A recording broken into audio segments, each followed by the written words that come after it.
Là, on va voir dans ce vidéo-là, nous allons voir en fait comment on peut créer une batterie telle qu'on l'a créée dans le vidéo précédent sur l'audio. On va faire la même chose, on va utiliser en fait des clips et des échantillons audio où on va pouvoir les dessiner en forme sur des pistes MIDI. D'accord? Je ne sais pas si je me suis expliqué bien. Je vous répète que je suis en Espagne, donc des fois j'ai quelques petits mots que j'oublie, donc forcément c'est un peu normal.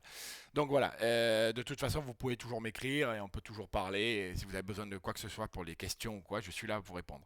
Donc aujourd'hui, on va commencer là directement à utiliser directement des pistes MIDI. Donc qu'est-ce qu'on va faire? On va déjà éliminer les pistes audio puisqu'on n'en a pas besoin. Donc hop, hop, voilà, merci. On va faire ça avec trois pistes, ça va être sympa, vous allez voir. Et donc on va se mettre dans l'autre partie, de la partie arrangement de notre Ableton. Donc là, on va faire les choses bien, on va les sélectionner toutes les trois, on va les mettre de la même couleur. Moi j'aime bien les mettre en marron, donc voilà. Et puis surtout, on va les renommer directement. Rappelez-vous que c'est très important, surtout si vous travaillez un projet avec d'autres personnes, que vous devez envoyer un projet à l'autre bout du monde, dans une autre langue ou un truc comme ça. C'est toujours bien de remarquer vos pistes, comme ça la personne qui doit travailler avec vous va savoir directement ce qu'il doit travailler et se diriger directement sur l'instrument en question. Donc là, on va créer un kick. Voilà, hop. On va créer un clap. On va faire une petite batterie très simple. D'accord. Dans d'autres vidéos, certainement, je vais vous apprendre, pour ceux qui sont intéressés, à faire des beats de trap et des beats de hip-hop. Donc si ça vous intéresse, je vais vous montrer comment on le fait. C'est très facile et en plus, c'est génial à faire. Donc voilà, on va remarquer notre hi-hat. Voilà. Donc une fois que nous avons nos trois pistes marquées, on aurait pu en faire de plus, hein. Après, c'est à vous de voir. Moi, je vais vous montrer quand même le basique. Donc pour avoir déjà une base. Qu'est-ce qu'on va faire? Tout simplement, on va cliquer sur notre kick ici deux fois. Et ça va nous ouvrir la partie déposer ici vos échantillons et vos instruments. Donc on va ouvrir notre partie du menu de Ableton. On va aller dans batterie tout simplement et on va ouvrir Drum Hit. Je rappelle que c'est tous ces instruments qu'il y a ici contiennent en fait, ces instruments contiennent en fait, c'est pour une batterie en fait, hein, d'accord? C'est tous les instruments que peuvent contenir en fait une batterie. Donc on va aller chercher notre kick, toujours pareil. Voilà.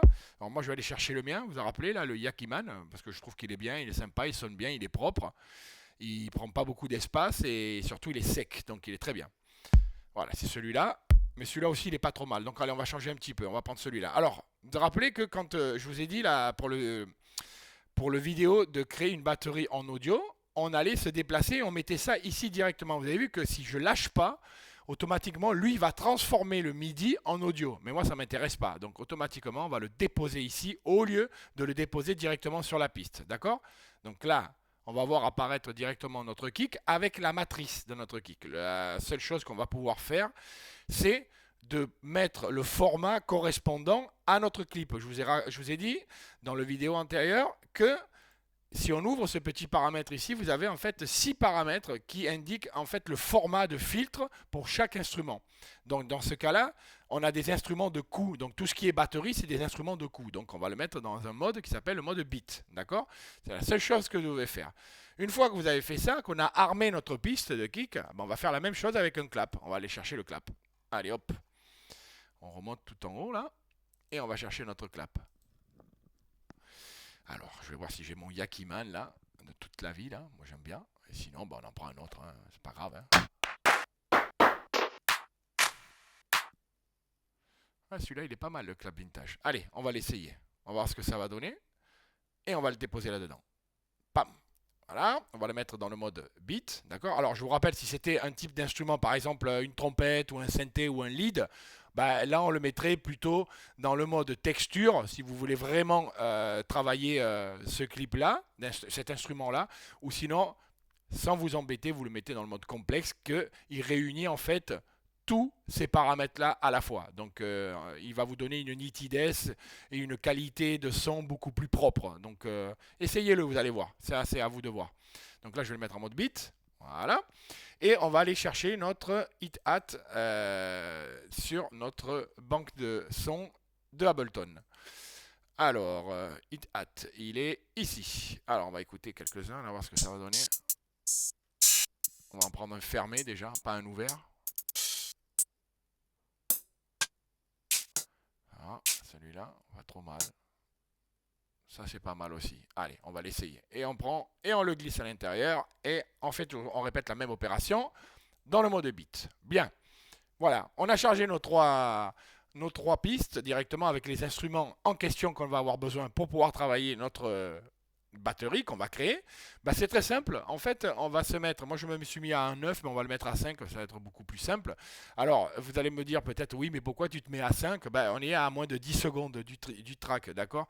Alors, un petit conseil aussi à vous donner, normalement, quand moi je travaille personnellement, je le mets de 1 à 17 et je le mets dans le mode loop là. Voilà, comme ça, je sais que là, ça reste dans ce paramètre des 30 secondes. Si votre titre, quand vous avez par exemple 28 pistes ou 30 pistes, selon ce que vous avez besoin, si vous faites du trap ou du hip-hop, vous n'avez peut-être pas besoin pour créer une batterie d'avoir 50 pistes.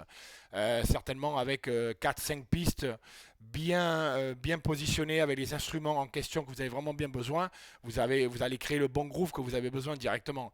Donc, pourquoi je mets 30 secondes? Parce que, en fait, ce qui se dit dans le langage des producteurs de musique, dont j'en fais partie depuis quelques années maintenant, c'est que si dans 30 secondes ton titre il n'a pas d'âme, il n'a pas de forme, est-ce qu'il y a un problème? Il faut changer les choses. Donc normalement, en 30 secondes, le titre il est là. C'est-à-dire, on a déjà l'idée, on a déjà la forme, on a déjà le groove. Donc si on a déjà qu'on sent que le truc ça tourne et que c'est bon, bah, déjà dans les 30 secondes, je pense qu'à partir de là, on copie et on peut déjà commencer à structurer le track. Ok? Donc moi, je ne vais pas mettre à 30 secondes, on va se mettre simplement à moins de 10 secondes. Ça va être suffisant pour pouvoir créer et surtout pour vous montrer comment je crée une batterie en MIDI. D'accord? Donc on va se mettre sur le numéro 5 là et hop, on va sélectionner en restant appuyé sur la souris du côté gauche. D'accord? Oui, du côté gauche. Et on va cliquer sur le côté droit. Maintenant qu'on a illuminé cette partie-là, on va cliquer sur le côté droit et on va faire insérer un clip MIDI vide. Voilà, il est là. OK?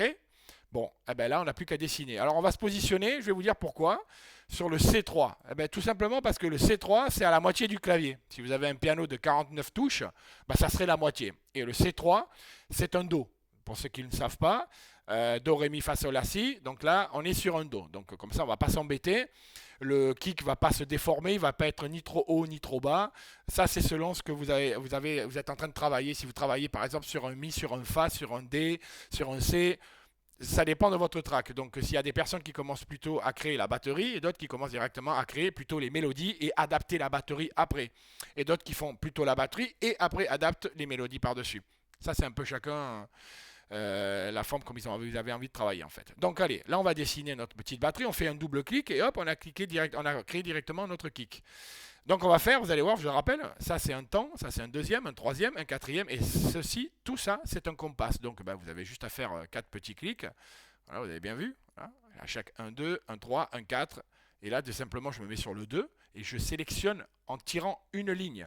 Si j'avais un autre instrument ici, si je sélectionnais l'instrument aussi, il va me copier l'instrument. Donc moi, j'ai juste besoin qu'il me copie cette partie-là. Je lâche ma souris et avec le clavier de votre ordinateur, vous tapez, si vous avez Mac, c'est commande D pour dupliquer. Et sinon, c'est CTRL D, pareil, CTRL dupliquer. Donc on va faire ça. 1, 2 et 3. Donc là, nous avons notre kick, on va l'écouter. Parfait, ça sonne bien. Vous avez remarqué un truc, que quand je fais play, vous allez voir, vous avez vu qu'il est vraiment en dessous de 0 au niveau du volume, alors que le kick audio, quand je le glisse directement, quand on le joue en audio, on ne le joue pas en MIDI, il vient directement, c'est-à-dire que l'échantillon rentre directement sur la piste, il a beaucoup plus de force au niveau de volume. Donc il faut faire très attention et certainement bien baisser les volumes. Là, dans ce cas-là, je ne vais pas le baisser parce qu'on est en dessous de 0 dB, donc c'est très bien pour le moment. Allez, on va continuer, on va faire maintenant notre clap. La même chose, on va simplement sélectionner, voilà, de 5 à 1, on clique droit sur notre souris, inserter le clip MIDI vide, et donc là, il faut faire très attention, on va se positionner sur le C3, qui est juste là. Rappelez-vous bien que si par exemple le 1 c'est notre kick, le clap il va venir, le deuxième kick il va venir ici, donc forcément le clap va venir ici aussi. Donc je vais donner un deuxième, c'est-à-dire que ça va faire poum, clac, poum, clac. On est bien d'accord. Donc là, je vais recliquer là-dessus et je vais me positionner sur le 2. Pareil, la même chose. Et je fais commande D et je copie. Donc là, forcément, si on écoute les deux pistes à la fois, voilà, nous avons notre kick et notre clap. Alors, si vous voulez faire une petite parenthèse, par exemple là, on peut refaire un petit clic ici, et là, par exemple, on peut en faire deux de plus avant que la boucle se referme. On va voir, on va écouter ce que ça donne.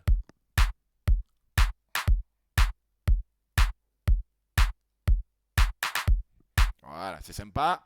Ça fait un petit peu de groove et c'est surtout c'est pas monotone. C'est ça l'idée quoi, c'est de créer un peu du mouvement dans la musique. Et là on va créer en fait un hi-hat. Okay, donc la même opération, je sélectionne, je clique droit et je fais insérer un clip MIDI vide. Toujours, on va se positionner sur notre C3, c'est pas la peine d'aller plus haut, plus bas, vous pouvez l'essayer, vous allez voir que la mélodie, le son va changer en tonalité.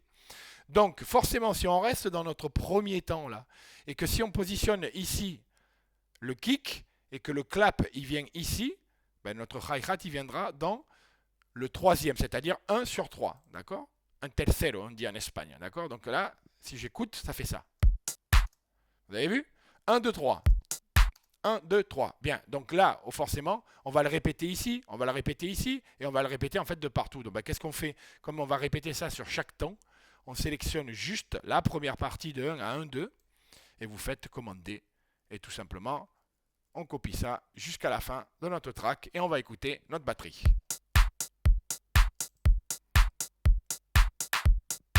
Ok, bien. Là, maintenant, ce qu'on peut faire, c'est aller sur la page de derrière, donc la vue de session.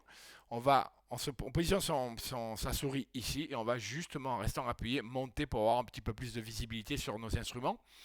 Je vais faire un petit réglage de volume rapidement pour bien mettre le pied devant, le kick, et avoir les autres instruments bien derrière. N'oubliez pas que c'est le kick et la basse que sont les deux piliers fondamentaux de notre structure de la chanson qu'on va créer.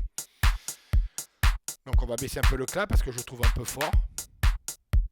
Voilà, pour laisser bien le kick en évidence. Et on va baisser un petit peu le hi-hat. Voilà. Donc là, plus ou moins, on a un bon équilibre au niveau de nos trois éléments. Donc, vous pouvez rajouter plus de clap, plus de batterie, plus de percussion, plus de hi-hat, de top loop, un peu tout ce que vous voulez. Si vous voulez, on peut rajouter plein de trucs. Allez, je vais en faire une de plus. Va. Allez, on va rajouter une piste MIDI. Et on va la mettre en marron. Hein. Et on va l'appeler hi-hat 2. Vous allez voir, on va mettre un autre type de hi-hat. Ainsi, comme ça. Allez, soyons fous. Bam. Ah, ben, il n'a pas changé de couleur. Allez, je vais la remettre ici. Voilà. Donc là, je vais cliquer deux fois. Ça va m'ouvrir cette partie-là. Et je vais aller chercher un autre hi-hat qui n'a pas la même couleur. Il n'a pas la même sonorité, on va dire. Alors, on va prendre celui-là. Et on va le glisser là-dedans. N'oubliez pas. Toujours la même opération, vous allez voir que c'est facile à la fin, hein. Quand vous avez fait ça 15 fois, vous allez comprendre que vous n'avez plus l'oublier, votre cerveau il va l'enregistrer automatiquement. Donc je sélectionne toujours pareil, du 1 au 5, voilà, insérer un clip de MIDI vide, et on va faire, je vais vous montrer un petit truc, vous allez voir c'est sympa, on va se positionner aussi sur le C3, et on va faire un truc très sympa, vous allez voir, là on va pas arrêter de peindre sur le premier temps, d'accord? Et donc en fait, on va sélectionner. Avant de sélectionner et de copier tout le reste, vous allez voir, je vais vous montrer ça. Je vais vous montrer cette petite partie-là qui va faire qu'on va donner un petit peu de groove à notre hi-hat. Vous allez voir que là, le hi-hat, vous allez voir, il est répétitif. Regardez ça. Ok? Donc c'est sympa, ça tourne. Mais on va lui donner du mouvement, en fait. Il y a deux manières de donner du mouvement. Je vous ferai un cours un peu plus en avant sur le sidechain. C'est un travail de compression qui travaille sur le kick et sur les autres types d'instruments. C'est-à-dire on peut mettre une basse statique dessus, on peut mettre par exemple des leads, des synthés, des violons. Ça va donner en fait du mouvement. C'est-à-dire que quand le kick y rentre, le compresseur travaille le synthé. Quand le kick s'en va, le synthé revient. On va faire un genre d'effet de pompe, on va appeler ça. En Espagne, on dit de bombeo, ok? Donc ça va, vous allez voir, je vais vous montrer ce que ça donne. Donc qu'est-ce qu'on va faire? Vous allez voir que le premier, on va le laisser au même volume et le deuxième, on va le baisser un petit peu. Vous allez voir, regardez, je vais le baisser un petit peu, donc il va changer un petit peu de couleur. Regardez, si je descends vraiment en bas, il va devenir même presque transparent à la couleur du fond de notre programme. Donc on va le laisser, on va le mettre à 70 par là. Et on va faire la même chose avec l'autre. Vous allez voir. Voilà, on va le baisser un petit peu. Okay. En fait, ça s'appelle la vélocité, mais moi je pense que c'est la force de la touche, comme on veut. C'est-à-dire que quand on touche le piano, des fois, on peut le tecler de forme très douce. Et des fois, si on a vraiment le besoin d'exprimer un peu plus de puissance et d'énergie dans la mélodie qu'on est en train de créer, eh ben, on toucherait donc les touches de notre piano avec un peu plus de force. Donc, c'est exactement ce qui est en train de se passer ici.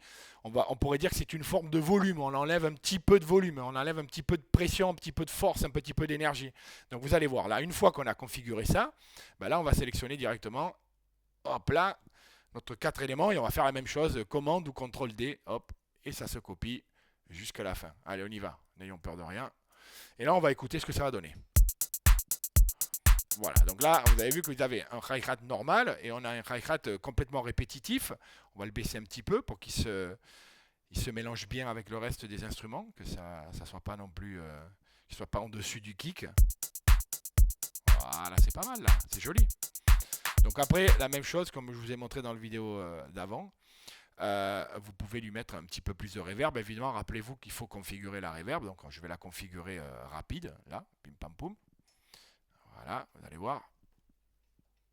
On y va, on va quitter directement l'entrée. Je vais baisser le prédélai, je vais monter un tout petit peu le temps, en fait, de notre reverb et je vais changer la forme, en fait, la densité. D'accord? Voilà, pas plus de choses. Je reviens dessus, pour ceux qui ne l'ont pas fait, ou qui n'ont pas dû voir le vidéo d'avant, c'est pas bien ça. On va monter un petit peu plus le temps, je vais mettre à 50%. On va le laisser à 3, c'est-à-dire un temps sur 3, c'est-à-dire 3 temps, 3 coups à l'envers. On va mettre notre filtre, voilà, on va le travailler un petit peu comme ça, et on va le mettre en mode ping-pong, voilà, et plus ou moins, on a configuré nos instruments là, nos effets. On va monter un petit peu donc notre hi-hat, on va lui mettre un petit peu de reverb, on va l'écouter seul d'ailleurs, on va voir ce que ça va donner. Je vais vous le mettre à fond, vous allez voir.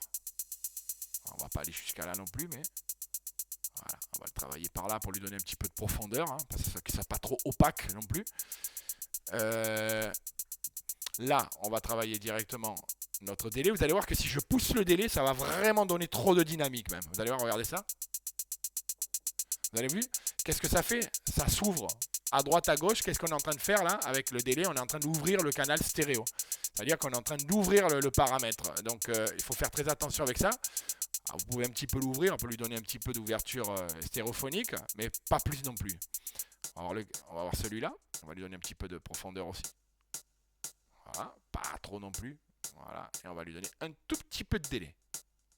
Voilà. Vous allez voir que si vous avez un casque ou si vous avez des bonnes enceintes à la maison avec une bonne insonorisation, vous allez noter ce petit détail là qui va faire que ça lui donne de la dynamique et que le titre, en fait, l'instrument va bouger tout seul. On va faire la même chose avec le clap. Voilà, un petit peu de profondeur. Voilà, pas trop non plus. Voilà. Et on va lui donner un petit peu de délai. Voilà, très très peu. On va écouter tout ça maintenant. Voilà, c'est pas mal là. Ben voilà, je pense qu'on est pas mal.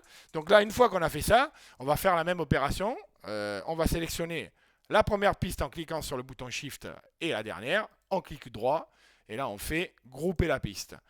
On va sur le nom du groupe, on clique droit, on fait renommer et là, on va marquer batterie. Voilà. Ah, je vais marquer le numéro 2, pardon, parce que là, c'est le deuxième exercice. Donc, on va faire 2. Voilà.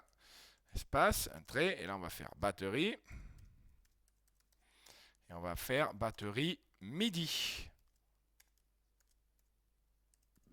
Voilà, une fois que vous avez fait ça, vous faites Enter. On peut fermer notre batterie. La même opération que dans le vidéo 1, vous vous rappelez, on va fermer ça. On va aller dans Fichier directement. On va faire Réunir et sauver. Voilà, on appuie. Boum, automatiquement, il nous dit qu'est-ce que vous voulez. Où vous voulez mettre, comment vous allez appeler votre projet et où vous voulez le mettre. Moi, on va faire la même chose. Donc là, je vais marquer numéro 2. Voilà. Un petit espace, un petit trait. On va marquer batterie. Hop. D'accord. Hop, un petit trait. Et là, on va mettre MIDI, tout simplement, puisque c'est une batterie en MIDI. Donc, automatiquement, vous voyez qu'ici, moi, j'ai mon projet Ableton. Il est là. Tac. Donc, je sélectionne mon projet Ableton et je fais enregistrer directement dedans. Et hop. Je lui redonne encore un petit coup, tac, terminé, vous avez vu, on peut fermer notre programme automatiquement.